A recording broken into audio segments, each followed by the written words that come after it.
No último vídeo, eu tava falando com vocês sobre o Tratado de Latrão, né? Que aconteceu ali em 1929, que foi um acordo que aconteceu entre a Igreja Católica e o governo fascista. Então, o governo fascista ofereceu para a Igreja Católica esse território, vocês ficam independentes, vocês têm agora sua cidade-estado, seu país, como vocês quiserem chamar, onde vocês se auto-organizam. Era como se a Igreja Católica estivesse fechando os olhos ao fascismo, entendeu?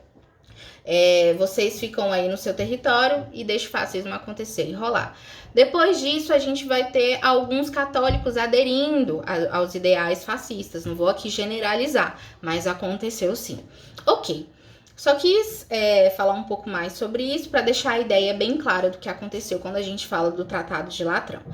Vamos agora falar sobre o nazismo. O nazismo ele foi um pouco diferente no processo dentro da Alemanha ali. Eles vão conseguir chegar no poder no ano de 1933, e aí a gente precisa entender como foi construída essa ideia, esse ideal nazista. Primeiramente, a gente vai ter que falar sobre a Primeira Guerra Mundial. A gente vai ter, depois da Primeira Guerra Mundial, o Tratado de Versalhes. Nesse tratado foi estipulado que a Alemanha deveria diminuir seu exército para 100 mil homens, deveria pagar impostos para os países vencedores. Enfim, várias sanções foram impostas à Alemanha e a Alemanha saiu se sentindo humilhada, né? Tudo que aconteceu, eles se sentiram bastante humilhados por todas essas sanções que estavam sendo impostas a eles, tá? O que a gente precisa entender? Anteriormente, durante a Primeira Guerra Mundial, a Alemanha era uma monarquia. E no ano de 1919, ela vai se tornar uma república, que a gente chama de República de Weimar, tá? Essa república vai ser uma república parlamentarista, onde vai ter uma diferenciação de ideias muito grande, ideologias surgindo, é uma república, então as pessoas falam o que elas pensam. E dentro de todos esses partidos existentes, a gente vai ter o Partido Nazista, que é chamado de Partido Nacional Socialista, que não tem nada a ver com socialismo, depois eu explico para vocês isso, tá? Então vamos lá. A gente sabe, na verdade, a gente não precisa entender, todo mundo sabe que o nazismo tem um grande líder que se chama Adolf Hitler. O Adolf Hitler, ele vai vir com ideais muito parecidos com o de Mussolini, ele vai ter uma influência muito grande do que acontece ali dentro da Itália, tá?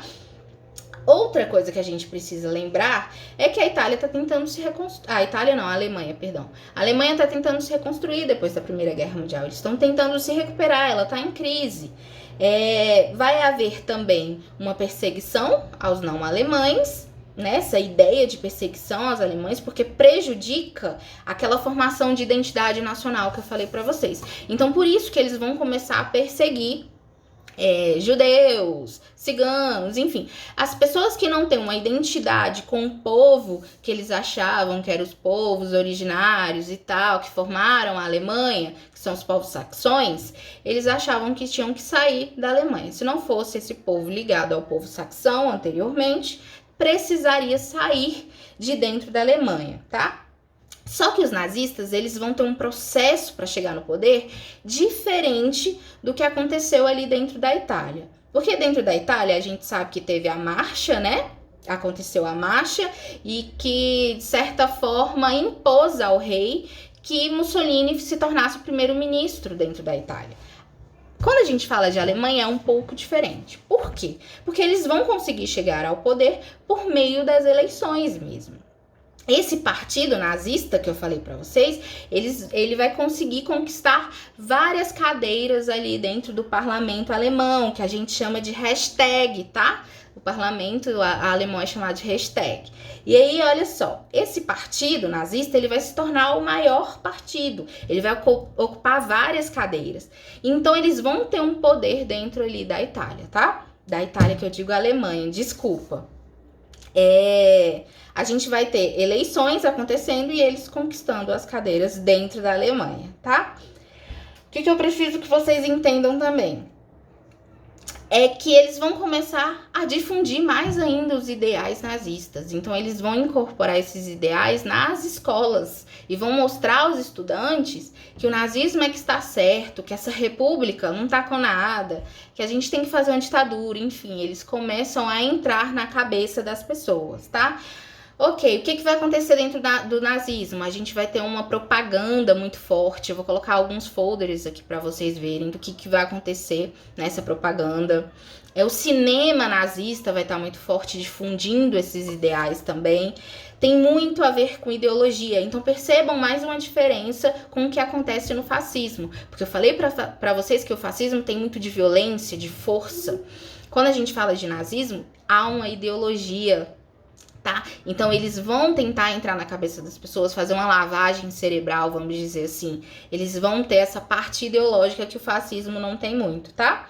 Eles têm essa crítica à república, como eu já falei para vocês, e aí as coisas vão caminhando até que a Alemanha se torna praticamente toda nazista, tá? Agora, a gente vai falar sobre o franquismo. O franquismo vai acontecer ali dentro da Espanha, vai chegar ao poder no ano de 1939 e vai ter uma influência basicamente fascista, talvez nazista também, né? Porque ela é um pouco posterior, mas vai ter essa grande influência de Mussolini, fascista. Só que o processo de se chegar ao poder é um pouco diferente dentro da Espanha. Vamos entender como é que se deu esse processo. A gente vai ter uma guerra civil acontecendo ali dentro da Espanha. A Espanha tinha acabado de se tornar uma república, então tinha diversos partidos e pensamentos diferentes. A gente vai ter o que a gente chama de Frente Popular, que é uma galera ligada ao socialismo, são comunistas, anarquistas, sindicalistas e até mesmo federalistas.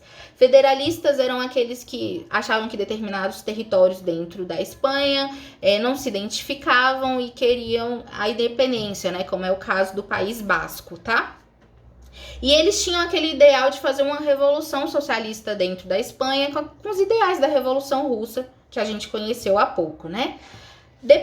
Antagônico, né? Diferente dessa frente popular, a gente vai ter a frente nacionalista. O que é essa frente nacionalista? Ela vai ser formada basicamente pelo exército, por militares e pela elite agrária que existia ali dentro da Espanha, tá? O principal líder vai ser o Francisco Franco. Vou deixar uma fotinho aqui para vocês verem ele. E ele vai ser fortemente apoiado por um partido que se chama Falange Espanhola. E esse partido da Falange Espanhola, ele vinha com os ideais fortemente fascistas, tá? Então, Francisco Franco vai ter esse ideal fascista correndo em suas veias, vamos dizer assim. Só que aí esse conflito de interesses entre essas duas frentes é o que vai causar essa guerra civil dentro da Espanha, que a gente chama de Guerra Civil Espanhola. A Guerra Civil vai acabar no ano de 1939, ela começa em 36, dura esse tempo e acaba logo em 39.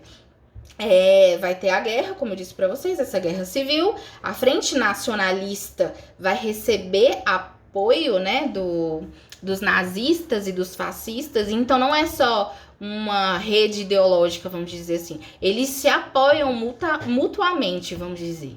E aí a gente vai ter, por exemplo, tropas fascistas, né, do exército indo até a Espanha para conseguir vencer essa guerra civil que acontecia lá. E a gente vai ter a força aérea, né, que a gente chama de Luftwaffe. E essa força aérea é da Alemanha, no caso, para fazer alguns ataques ali dentro da Espanha. Ou seja, eles não só se ajudam na ideologia, existe uma força, né, uma estratégia militar para que a Espanha também se torne um país com aqueles ideais, com aquela ideologia.